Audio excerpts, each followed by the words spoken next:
မင်္ဂလာပါရှင်မြန်မာတို့ရဲ့ Taya Engineering Company ကနေအခုလက်ရှိ2026အတွင်းမှာတာဝန်ယူလုပ်ဆောင်ပေးရရှိတဲ့ project အသစ်တွေကမှတချို့ကိုမြန်မာတို့ engineer တင်းကနေပြီးဒီနေ့မှာလိုက်လံပြသပေးသွားမှာပဲဖြစ်ပါတယ်ရှင်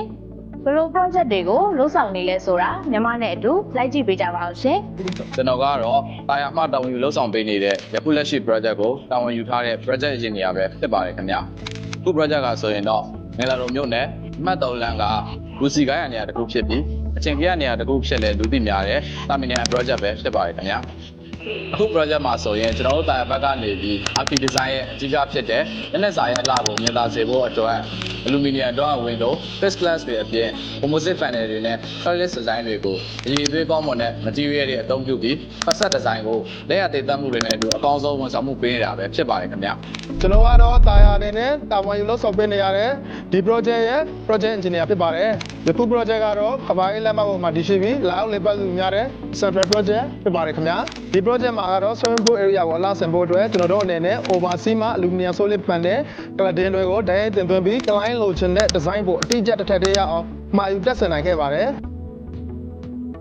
swimming pool ပတ်လေက glass blade stripe တွေကိုလည်း laminated temper glass ကိုအသုံးပြုထားတဲ့အတွက်တောင်းတင်းခိုင်မာမှုနဲ့လုံခြုံမှုပိုင်းဆိုင်ရာအပြည့်အဝရရှိစေဖို့အတွက်ကျွန်တော်တို့တာယာကနေတဆင့်ချင်းဆောင်ရွက်ပေးနေပါတယ်ခင်ဗျာကျွန်တော်ကတော့အခုကာကနေပြီးတော့တာဝန်လုပ်ဆောင်ပေးနေတဲ့အခု project ရဲ့ project engineer တူပဲဖြစ်ပါတယ်အခု project ကဆိုရင်နိုင်မှုလက်မှာသိရှိပြီးတော့ထိစက် agent တဲ့နေရာက direct procedure ဖြစ်ပါတယ်အခု project မှာဆိုရင် RTS စိတ်တိုင်းကပုံစံလိုက်ပြအောင် size state စဉ်းစားရစားပြီးတော့ဟို orientation ပြုလုပ်ရတာဖြစ်ပါတယ်သုံးခုလာတဲ့ product တွေမှာဆိုရင် 3mm ထူရှိတဲ့ aluminum cutting hole profile နဲ့အတူပန်ပါဆိုရင်လည်းလက်ရံကိုရောက်ဖို့ short ချမှုဒီနေ့ကတော့စိတ်ချရတယ်သူ Germany isolation လောက်ကို regular ဖြစ်အောင်ဆက်ထုတ်လုပ်ထားပြီး oversea ကနေအဲတင်တဲ့စီဒီမှာဖြစ်ပါတယ်